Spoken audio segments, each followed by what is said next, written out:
Olá, caríssimos, tudo bem com vocês?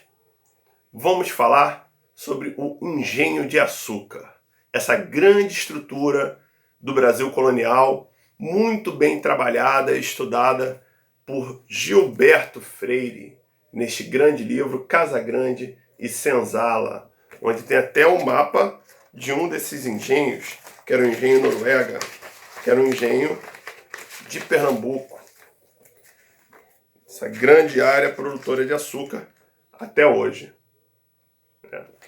Tá aqui. É muito importante a gente entender que o engenho de açúcar ele era uma unidade de produção do Brasil colônia que ficava basicamente no litoral brasileiro, porque era um modelo de produção voltado para a exportação, um modelo agroexportador, baseado na plantation, ou seja, nas grandes plantações de grandes latifúndios com mão de obra escrava e voltadas para a produção, basicamente, de um único produto voltado para o mercado externo. Isso não significa, claro, que não houvessem outros produtos na própria fazenda, produtos de alimentícios e víveres para aquela região que eram produzidos também. Isso de fato existia. Como também não significa que não se produzia outros produtos no território brasileiro. Mas o produto básico desse modelo de produção do engenho de açúcar era o plantation. Era o modelo agroexportador da cana-de-açúcar, produto extremamente valorizado na Europa, mão de obra escrava e grandes propriedades, grandes latifúndios. Isso tudo também tem por trás a questão do modelo de sociedade colonial que vai se formar, baseado no senhor de engenho e no escravo, no modelo clássico do Casagrande e Senzala, do Gilberto Freire.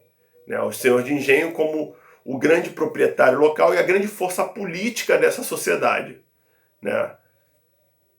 Uma sociedade também baseada na desigualdade, onde você não tinha, as mulheres não tinham a mesma posição social do que os homens, apesar de algumas viúvas de senhores de engenho se destacarem na região Nordeste, em outras regiões, e no qual você tinha uma sociedade baseada na mão de obra escrava.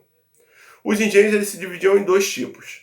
Os engenhos reais, vinculados ao rei, ao governo português, e os trapiches, que eram engenhos de particulares, que produziam também. E eles tinham, nesse sistema de plantation, eles tinham etapas da produção desse açúcar.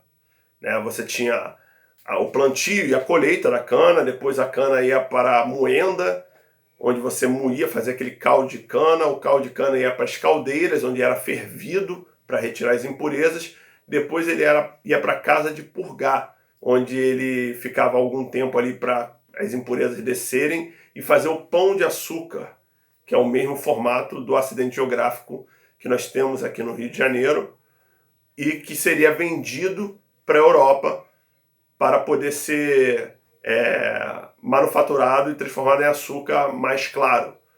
Mas muitas vezes o açúcar produzido aqui, vendido aqui, era o açúcar que hoje nós chamamos de mascavo, um açúcar mais escuro.